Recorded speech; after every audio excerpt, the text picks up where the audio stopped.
Dios les bendiga, Dios les guarde, y en esta tarde vamos a tratar de traer un estudio de la palabra del Señor bajo el tema de la gran tribulación. Y vamos a empezar haciendo una oración para que el Señor nos ayude en este propósito.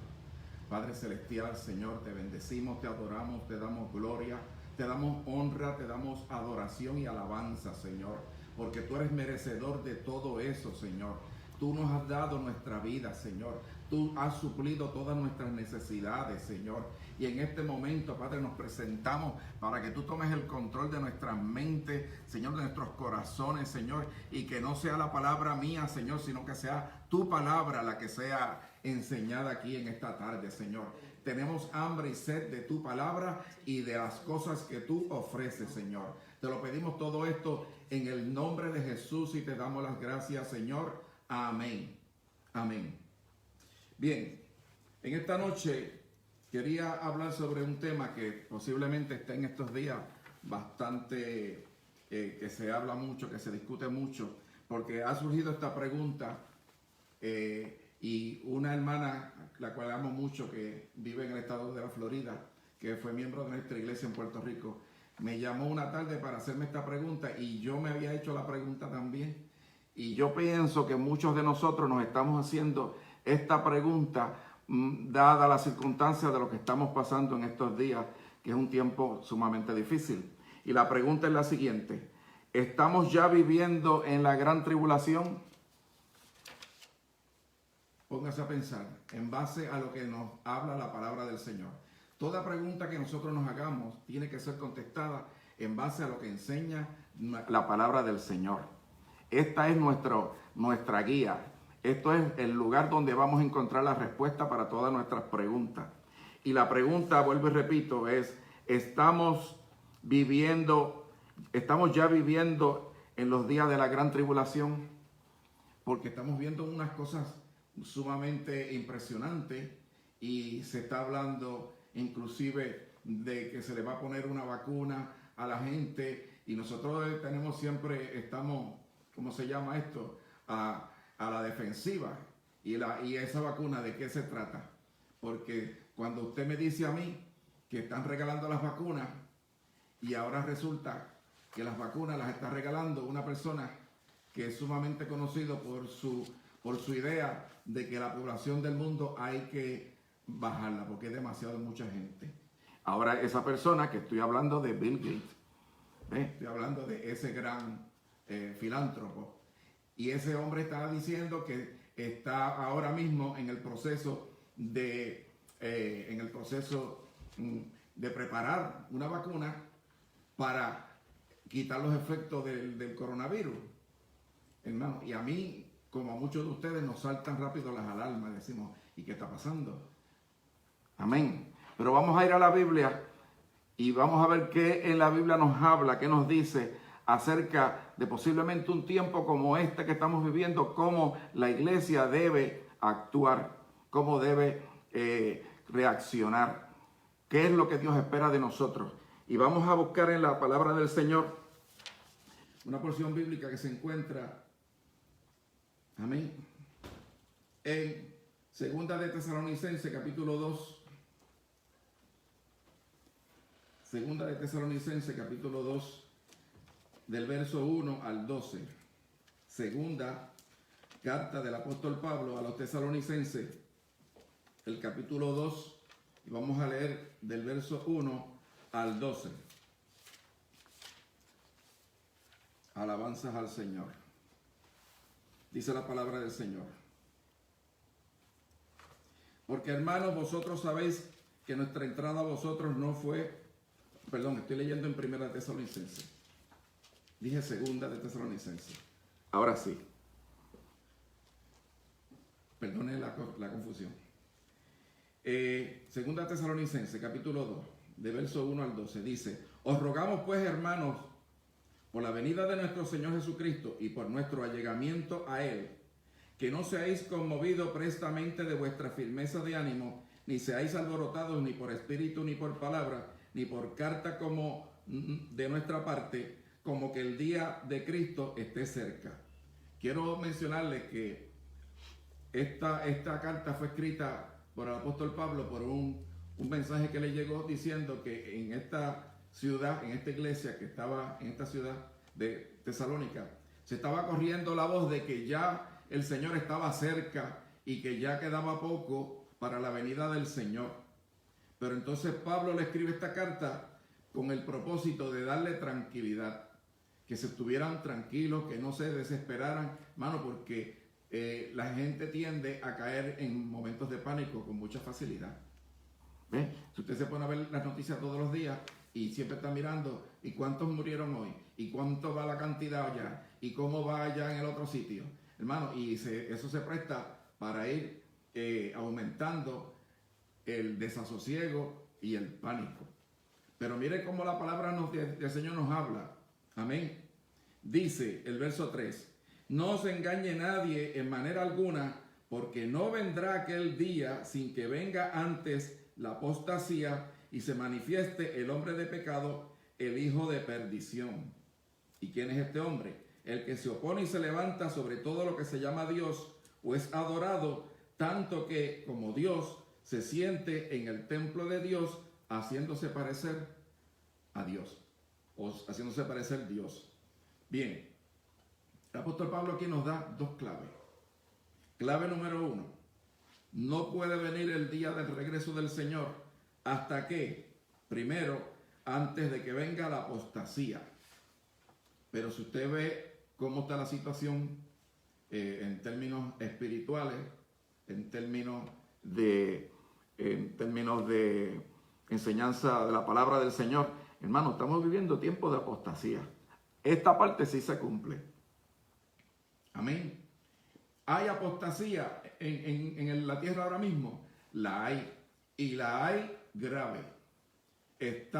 Hermano, hay mucho problema en términos de la enseñanza de la palabra del Señor, en términos de las doctrinas bíblicas. Hay un problema grandísimo, hermano.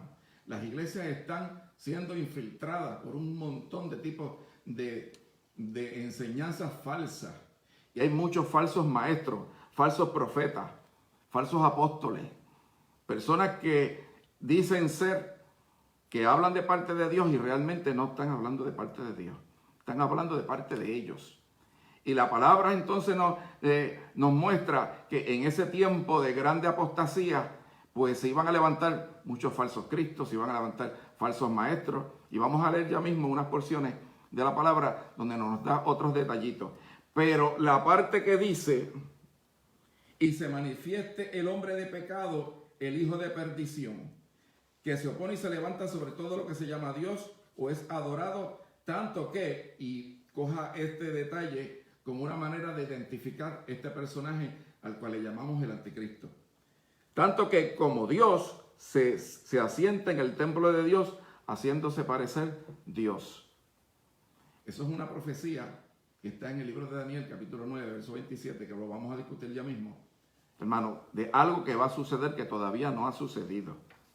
Por lo tanto, entonces entendemos que si todavía no se ha manifestado este hombre de pecado, pues entonces falta un elemento bien importante para identificar lo que sería, lo que empezaría lo que nosotros llamamos la gran tribulación.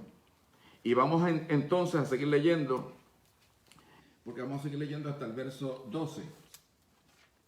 El verso 5 dice, ¿no os acordáis que cuando estaba con vosotros os decía esto? Y vosotros sabéis qué es lo que le impide ahora para que a su tiempo se manifieste.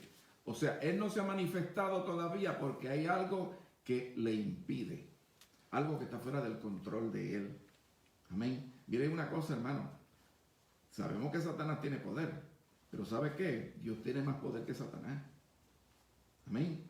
Así que, aun cuando este mundo en que estamos viviendo está bajo el control del príncipe de la potestad del aire, que es Satanás, sin embargo, él tiene sus limitaciones. Porque también en este mundo hay algo que le impide, que es lo que vamos a hablar ahora. Amén. El verso 7. Porque ya se obra el misterio de iniquidad, solamente que el que ahora impedirá hasta que sea quitado de en medio. Y entonces será manifestado aquel inicuo al cual el Señor matará con el espíritu de su boca y destruirá con la claridad de su venida. Y vamos a tratar de identificar qué es lo que impide. Pues ¿sabe lo que impide? La iglesia del Señor. La iglesia en cuyos medios está el Espíritu Santo obrando. La iglesia es un impedimento que no deja que el anticristo por fin tome el control de la tierra como él quisiera tenerlo y como eventualmente lo va a tener. Pero lo va a tener porque el que impide será quitado, dice aquí. Amén. Y el verso 9 dice: a aquel cuya venida será según la operación de Satanás con toda potencia y señales y milagros mentirosos y con todo engaño de iniquidad obrando en los que perecen, por cuanto no recibieron el amor de la verdad para ser salvos. Ahora, fíjese bien esto. A muchas personas le choca esto. Amén. Y le voy a explicar por qué. Mire lo que dice el verso 11. Por tanto, pues enviará Dios en ellos eficacia de engaño para que crean a la mentira. Y siempre decimos, pero Dios no puede hacer eso. ¿Cómo Dios va a mandar un engaño para que la gente crea a la mentira? Pues ¿sabe por qué Dios va a hacer eso? Y Dios lo puede hacer. Él es todopoderoso. Él hace como Él crea. Y ninguno de nosotros puede darle un consejo a Dios. Ni Él va a venir a preguntarnos a nosotros qué debe hacer Él. Él es Dios y nosotros somos sus hijos, sus criaturas. Amén. Dice el verso 11. Por tanto, pues enviará Dios en ellos eficacia de engaño para que crean a la mentira, para que sean condenados todos los que no creyeron a la verdad, antes se complacieron en la iniquidad. Pues ahí está la respuesta, hermano. Cuando las personas rechazan la verdad, la desprecian, la menosprecian, la rechazan, la quitan de su vida, entonces viene que un engaño y viene una mentira. ¿De parte de quién? Pues la manda Dios mismo. Hermano, pero ¿cómo usted va a decir que Dios hace eso? Dios hace eso. Por lo menos eso es lo que dice la Biblia. Yo quisiera que fuera de otra forma, pero yo no puedo cambiar la Biblia. La Biblia me cambia a mí. Esa es la manera que tenemos que nosotros entender esto. Hermano, nosotros hemos venido para que la palabra de Dios nos cambie. No para que nosotros la cojamos y la modifiquemos al gusto nuestro. Porque ¿quién de nosotros tiene la sabiduría de Dios? Nadie. Así que hemos leído que verdaderamente viene un anticristo. Pero hay algo que le impide el estar y que ese hombre se manifieste. Y es que la iglesia todavía está en la tierra. Pero estamos hablando acerca de la gran tribulación. Inmediatamente la iglesia sea levantada al cielo, empieza ese periodo terrible de la gran tribulación. Ahora, la iglesia, la Biblia, la palabra de Dios, nos habla de un levantamiento de la iglesia. Pues vamos a buscar en Primera de Tesalonicenses, capítulo 4, el libro anterior, Primera Tesalonicenses, capítulo 4.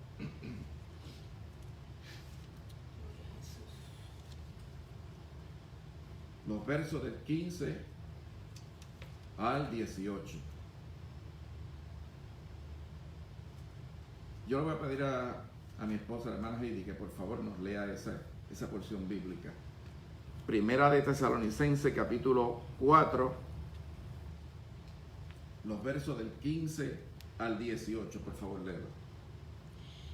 Porque os decimos esto en palabra del Señor, que nosotros que vivimos, que habemos quedado hasta la venida del Señor, no seremos delanteros a los que durmieron ya, porque el mismo Señor, con algazara, con voz de alcáncer, con trompeta de Dios, descenderá del cielo, y los muertos en Cristo resucitarán primero. Luego nosotros, los que vivimos, los que quedamos, juntamente con ellos, seremos arrebatados en las nubes a recibir al Señor en el aire, y así estaremos siempre con el Señor. Por tanto, consolaos los unos a los otros en estas palabras. Amén.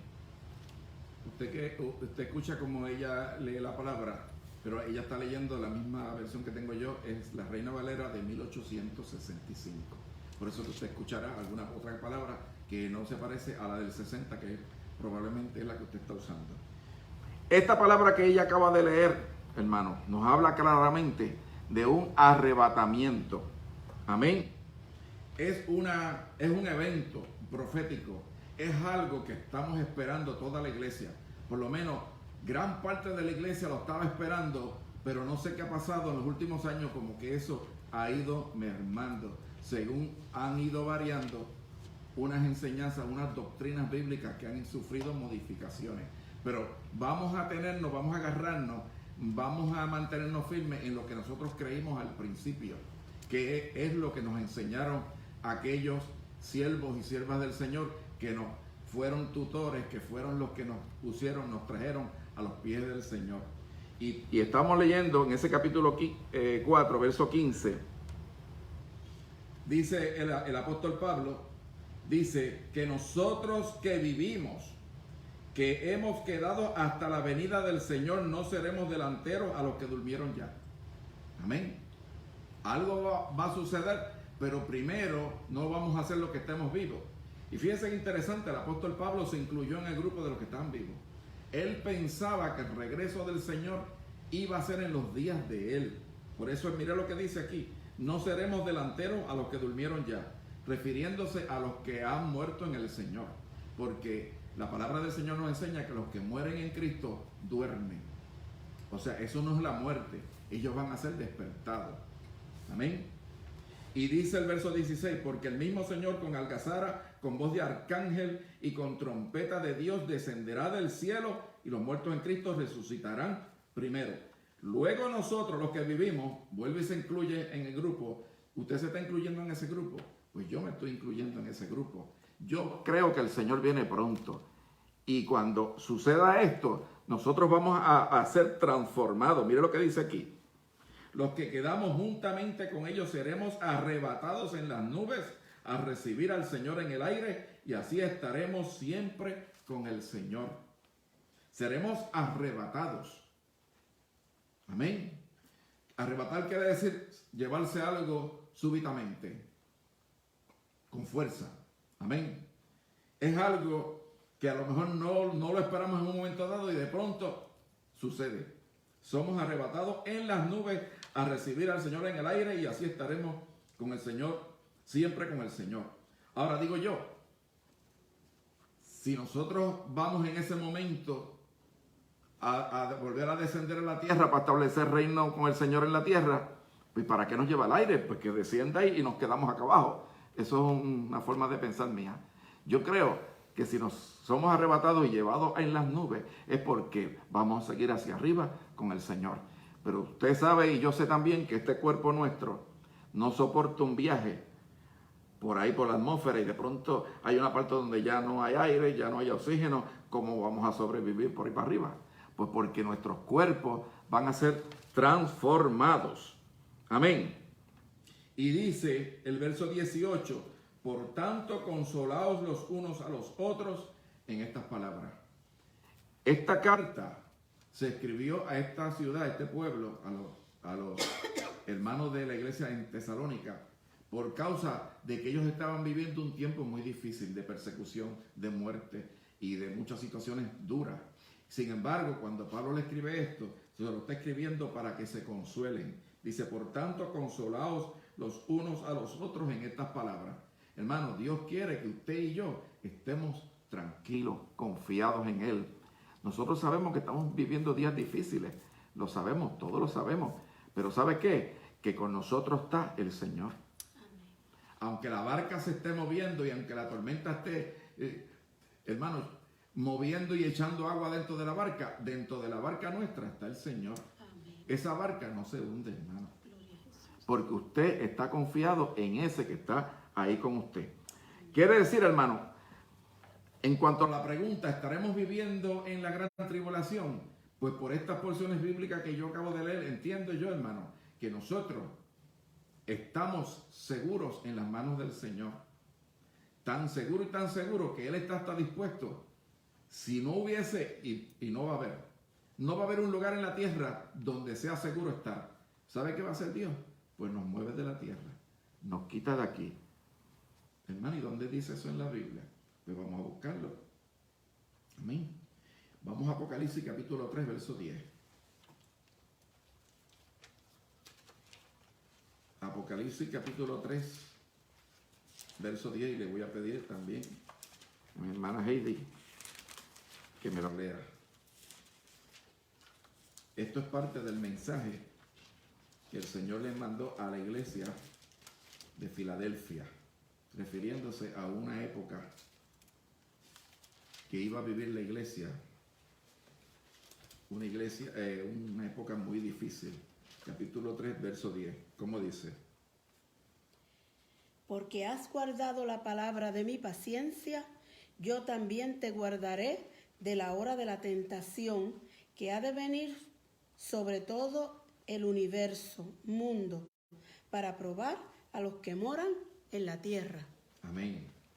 Mire, parte del mensaje a esa iglesia de Filadelfia, amén, es que se le dijo, va a venir un momento donde todo el mundo, amén, aquí dice sobre el universo mundo, todo lo creado por Dios, amén, pero básicamente aquí en la tierra, porque es donde estamos viviendo nosotros, iban a ser probados, dice, para probar a los que moran en la tierra.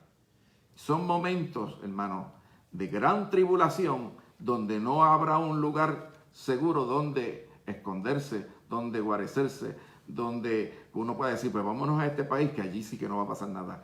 No, en todos los países, cuando son juicios apocalípticos, son juicios que van a llegar a toda la tierra.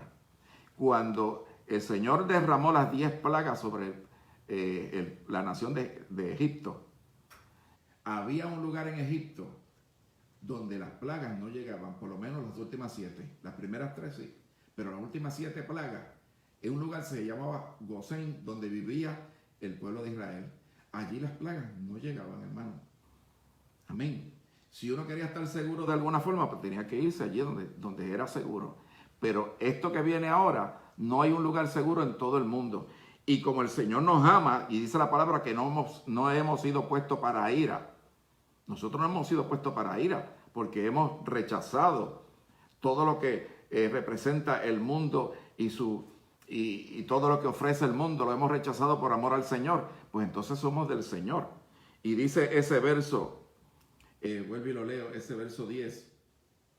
Por cuanto has guardado la palabra de mi paciencia. ¿Qué palabra es esa? Pues la palabra de Dios, hermano. Hay un pueblo, hay una iglesia que ha guardado la palabra de la paciencia del Señor. Quiere decir, ¿por qué dice paciencia? Porque, hermano, ciertamente, cuando usted guarda la palabra de Dios, requiere que usted desarrolle el fruto del Espíritu. Porque no es fácil. Usted va a encontrar oposición, va a encontrar persecución. El Señor lo dijo, el que quiera vivir piadosamente sufrirá persecución. ¿Usted no quiere persecución? Pues entonces usted no quiere la salvación de su alma. Amén. Y usted podrá decir, bueno, alguien por ahí, bueno, yo quiero la salvación, pero sin persecución y sin problema. Pues esa no es la que Dios ofrece. Pero aquí dice, por cuanto has guardado la palabra de mi paciencia, yo también te guardaré de la hora, de la tentación que ha de venir sobre el mundo, sobre todo el universo mundo, para probar a los que moran en la tierra. Ok. Cuando la Biblia dice, yo te guardaré de la hora. Si hubiese dicho, yo te guardaré en la hora, quiere decir que donde quiera que tú estés pasando la tribulación y la prueba, Él te guarda en ese sitio. Pero cuando dice te guardaré de la hora, es que te va a quitar de allí. Te va a remover. Te va a llevar a un lugar seguro. Amén. Eso es bien importante, porque esto no fue un accidente que se escribió de esta forma. Esto se escribió así porque esto fue lo que inspiró el Espíritu Santo al apóstol Pablo para escribir esto. Y dice, amén, yo te guardaré de la hora de la tentación que ha de venir sobre el mundo, sobre todo el universo mundo, para probar a los que moran en la tierra. Quiere decir, hermano, que hay una promesa de Dios de guardar a los de Él. Y si, por ejemplo, usted ve a los jóvenes hebreos que fueron echados en un horno de fuego, pues allí se metió el Señor y los guardó allí dentro. ¿Me entiende? Pero Él puede hacer eso, diría, pues yo me meto en el problema contigo, me meto en el horno de fuego contigo. Pero cuando la palabra dice, te sacaré de, o sea, Serás guardado de la hora de la prueba, del momento de la tribulación. ¿Por qué Dios hace eso? Porque la iglesia no está puesta para ira, para juicio. Amén. Muchos cristianos han muerto por su fe, obviamente, sí. Pero estamos hablando de un tiempo que viene, hermano. Y ese tiempo que viene, si vamos a buscar a Jeremías 37, mire cómo la Biblia le llama ese tiempo. Jeremías, voy a pedirle también a mi hermana Heidi que lo lea, por favor.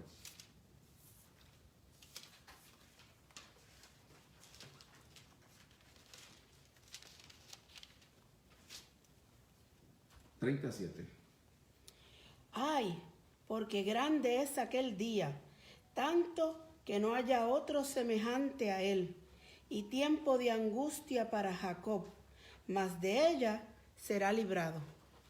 Bien, estamos hablando, hermano, de un tiempo que la Biblia le llama el tiempo de angustia para Jacob. Y yo pregunto, ¿y quién es Jacob? Pues Jacob es Israel. ¿Y por qué Israel y la iglesia no? Porque viene un tiempo, hermano, que es parte de una profecía que se encuentra en el libro de Daniel, en el capítulo 9, verso 27. Daniel 9, 27. Vamos a buscarlo.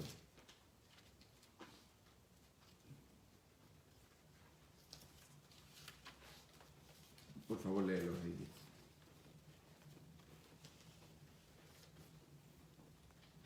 Y en otra semana confirmará el concierto a muchos.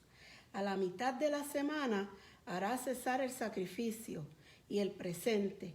Y a causa del ala de las abominaciones vendrá asolamiento hasta que perfecto acabamiento se derrame sobre el pueblo asolado. Léete también, no te vayas, léete también Mateo 24:15. Yo quiero que vean algo. En el libro de Daniel, en ese capítulo 9, habla sobre la profecía de las 70 semanas de Daniel. Y esa profecía de las 70 semanas de Daniel, cuando usted lo empieza a leer, el ángel le está diciendo a Daniel que esto es lo que, estas 70 semanas, que no son 70 semanas normales, son 70 semanas de años. ¿Ah? Cada día es un año. Es el tiempo y es el proceso por el cual el pueblo de Israel volverá a estar delante de la presencia de Dios nuevamente. Y de esas 70 semanas, faltan por cumplirse la última semana, que son 7 días, pero realmente son 7 años. Y en nuestro Señor Jesucristo sobre eso también. Léelo por favor en Mateo capítulo 24, verso 15. Por tanto, cuando viereis la abominación de asolamiento que fue dicha por Daniel el profeta, que estará en el lugar santo, el que lee, entienda. Ok, quiero que vean algo. Cuando Jesús lo dice, habla del lugar santo. ¿El lugar santo dónde está? Dentro del templo, ¿no? Amén. Y cuando vemos esa misma cita bíblica, pero en Daniel, lo que dice es alabanzas al Señor. 9:27. Dice que a la mitad de la semana hará cesar el sacrificio y el presente. Fíjese, está hablando de una persona que ya se ha manifestado abiertamente y que ya está funcionando en el mundo y que el templo de Jerusalén está ya construido y se estaban ya haciendo los sacrificios, se estaban haciendo todos los ritos que habían establecido en la ley de Moisés. Ahora de pronto esa persona detiene los sacrificios y se mete al lugar santo, dice Jesús. Amén. Quiere decir, hermano, que todavía para que se empiece a cumplir eso tendría que construirse el templo en Jerusalén y ese templo todavía no está hecho. Todo lo que hemos estado hablando nos está llevando a la idea de que en relación a la pregunta, ¿estamos viviendo ya el tiempo de la gran tribulación? Pues no lo estamos viviendo. Esto que estamos viviendo es principio de dolores, que son cosas terriblemente malas. ¿Por qué no ha empezado la gran tribulación? Pues porque todavía la iglesia está aquí. ¿Y por qué está la iglesia aquí? Porque todavía no se ha cumplido el arrebatamiento.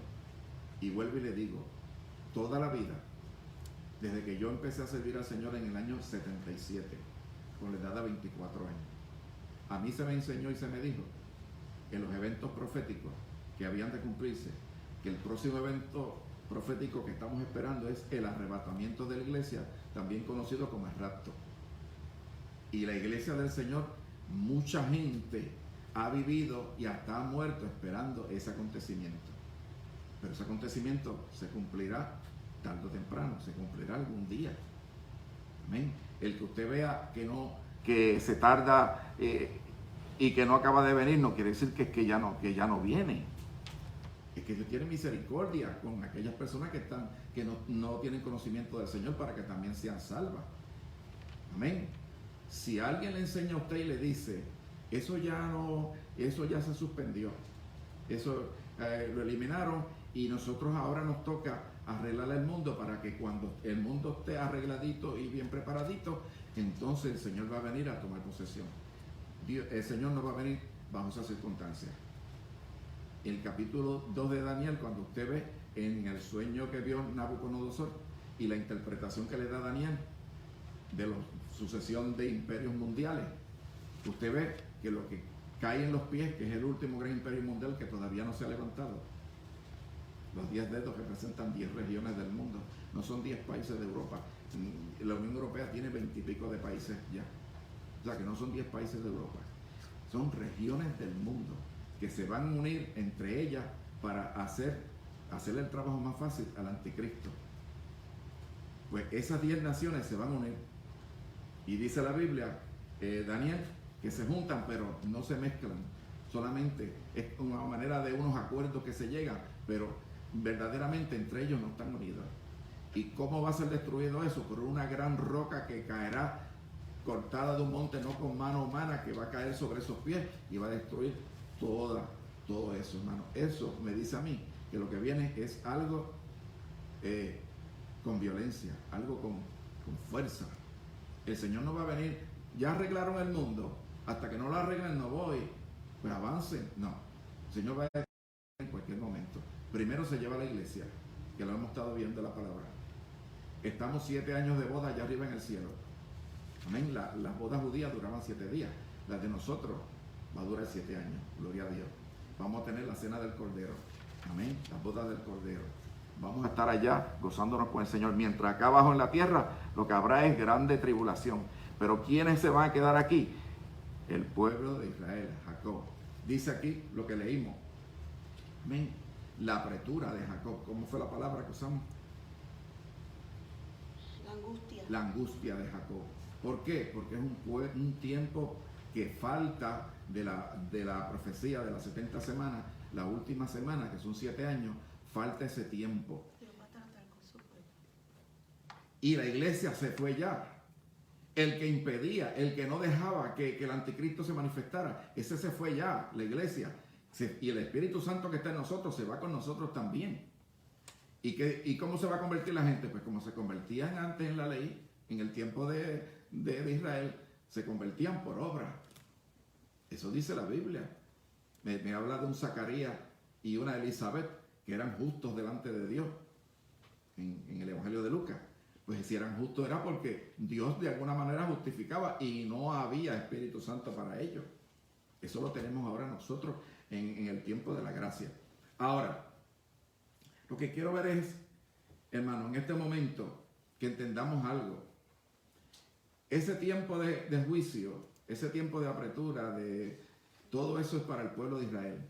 Amén. Nosotros la iglesia ya no vamos a estar aquí. La prueba de que no ha empezado la gran tribulación es que todavía está la iglesia aquí. Vamos a leer ahora Mateo capítulo 24. Alabanzas al Señor. Mateo capítulo 24. Vamos a leer el verso 21 y 22. Por favor, léelo, sí. Seguimos hablando de la grande tribulación, la gran tribulación. Escuche esto. Porque habrá entonces grande aflicción, cual no fue desde el principio del mundo hasta ahora, ni será. Fíjese, esta que viene es la peor de la historia de la humanidad. Nunca ha sucedido una cosa como esta, porque siempre ha habido aflicción en zonas del mundo. Allí hay una guerra, allá hay y situaciones así, pero lo que viene va a cubrir toda la tierra. Y mira lo que va a pasar, sigue, léete el 22. Y si aquellos días no fuesen acortados, ninguna carne sería salva, mas por causa de los escogidos, aquellos días serán acortados. Usted me dice, pero si la iglesia se fue, ¿quiénes son estos escogidos que dice aquí? Hay unos escogidos, hermano. Y hay unos escogidos que son por causa de un concierto, un pacto que Dios hizo con Abraham. Y es con el pueblo de Israel. Esos son los escogidos que está hablando ahí. La iglesia ya se fue. ¿Sabe cuando usted lee el libro de Apocalipsis? Que llega al capítulo 4, el verso 1, y empieza diciendo, sube acá. Y Juan es llevado al cielo. Y cuando llega al cielo, Juan, eso es tipo de rapto, del arrebatamiento. Él sube acá.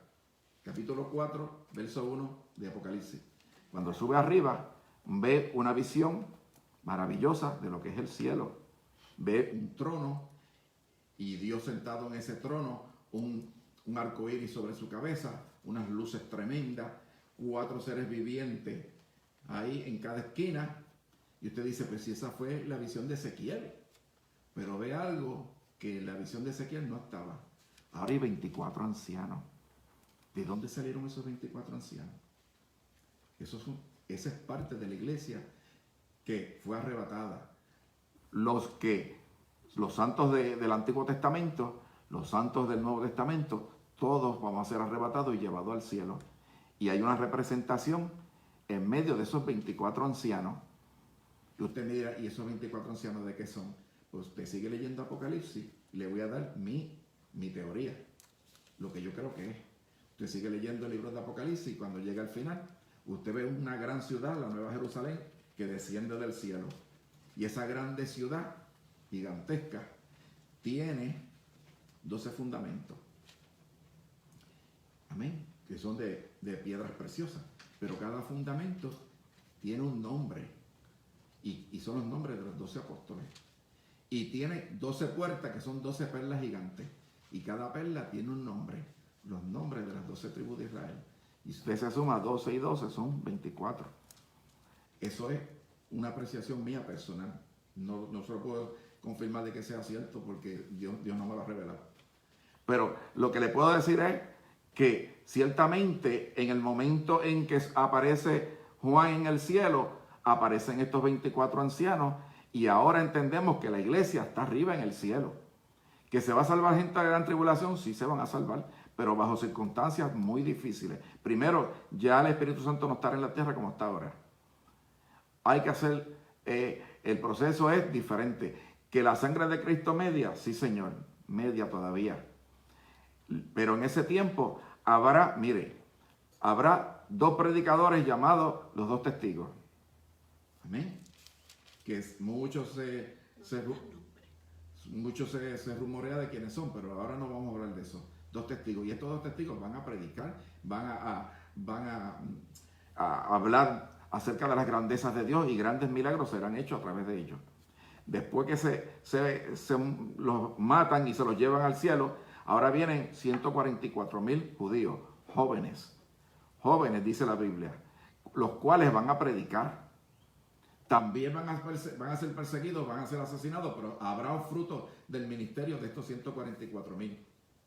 Ahora viene, Dios envía 3 ángeles a predicar desde el cielo. A ese no lo puede matar. Amén.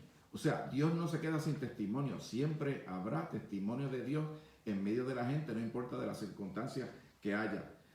Pero yo le puedo decir, como dice el apóstol Pablo, estemos tranquilos,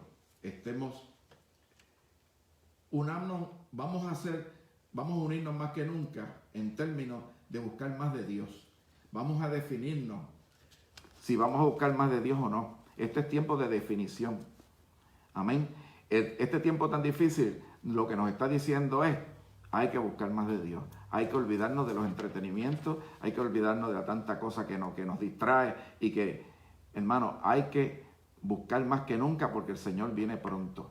Y Él viene pronto a buscar una iglesia que esté preparada ya. Amén. Sin mancha y sin arruga. Una novia perfecta.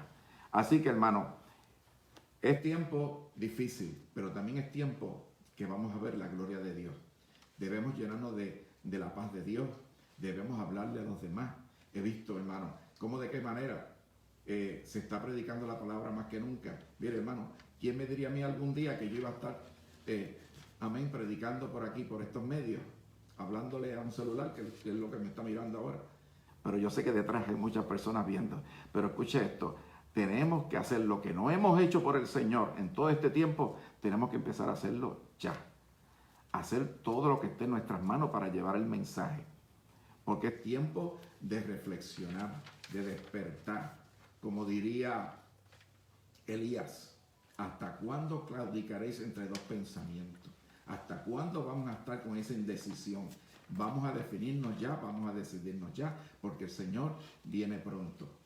Dios les bendiga, Dios les guarde. Oración. Vamos a hacer una oración. Lo que han estado viendo, o lo que serán. Ven, léelo tú. Retransmisión.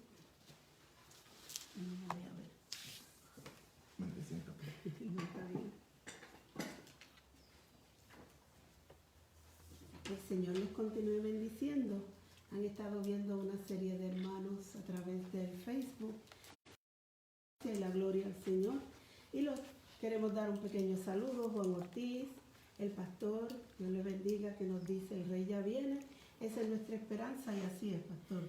Susi, Lilian, Jacqueline, Manu Fernando, Beatriz, Xochi, Besaida, Eunice, Nair, que seguimos orando por ella, y Fortaleza, Verónica, Denise, y todos aquellos que han estado compartiendo y que en la retransmisión pues también estarán compartiendo. Haremos una oración por cada uno de ellos. Amantísimo Dios y Padre Celestial, te damos las gracias en esta hora por tu inmenso amor y tu misericordia. Gracias, Señor, qué buena es tu palabra. Qué bueno es aprender cada día más, porque a través de ella podemos conocerte más y más. Podemos saber aquellas cosas que tú quieres que hagamos y aquellas que van a suceder y aquello que tienes para nosotros, Señor. Ayúdanos a seguir adelante. Ayúdanos a través de estas situaciones tan difíciles que estamos viviendo, Señor, pero que sabemos que tú estás con nosotros, que no nos dejas solos, Señor. Gracias por tu inmenso amor y misericordia. Bendice a cada uno de nuestros hermanos. Señor, si hay alguna situación o necesidad, la ponemos delante de ti para que seas tú obrando conforme a tu poder y a tu misericordia. En el nombre de Jesús, te damos las gracias. Amén y amén. Dios les bendiga.